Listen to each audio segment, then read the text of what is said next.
în public. Dar în India nu ai voie să te săruți în public. În țara cu a doua populație ca mărime din lume este ilegal să-ți exprimi iubirea în public. Orice tip de afecțiune publică este o infracțiune. Secțiunea 294 din Codul Penal Indian interzice inclusiv sărutul în public și prevede pedeapsa pentru obscenitate în locurile publice.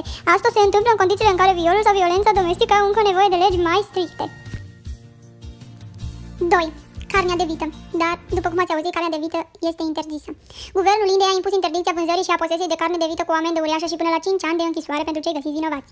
Interdicția a fost o lovitură puternică pentru toți consumatorii și vânzătorii de carne din întreaga țară. Desigur, la mijloc este vorba de normele religioase. Vaca este considerată un animal sacru și venerat în religia hindusă, iar India fiind un stat majorist hindus, s-a confirmat.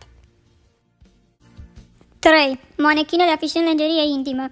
Da, după cum ați auzit, autoritățile locale din orașul Mumbai au votat recent pentru interzicerea afișării modelelor care poartă bikini la ferestrele magazinelor. În felul acesta cred autoritățile că s-a reduce numărul de violuri și alte cazuri de agresiuni sexuale, care a crescut în întreaga țară. Da, deci dacă mergeți în India, nu o să vedeți în vitrinele magazinelor manechine afișe în lingerie intimă. 4. Pornografia. Da, chiar industria care crește indiferent de recesiune sau inflație în economie are și va face bani până la sfârșitul timpului, dar India are o perspectivă complet diferită față de pornografie. Într-o epocă în care industria porno este o afacere legitimă, în multe țări din guvernul Indiei consideră că este ilegal să postezi sau să publici pornografia în India, în timp ce în multe țări industria porno este o afacere legală. Puteți face chiar și închisoare dacă sunteți prins căutând material pornografic sau dacă aveți în posesie material pornografic.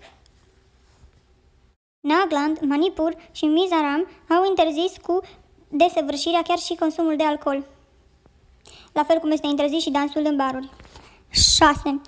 Filmul 50 Shades of Grey. Da, filmul a fost interzis de Consiliul de Cenzură al Indiei în teatră și pe internet. Chiar dacă i s-ar fi dat undă verde la difuzare, versiunea editată transmisă Consiliului de Cenzor nu mai avea niciun farmec, fiind toate scenele importante ale filmului. Cenzorii l-au considerat un film erotic și neadecvat pentru audiența indiană.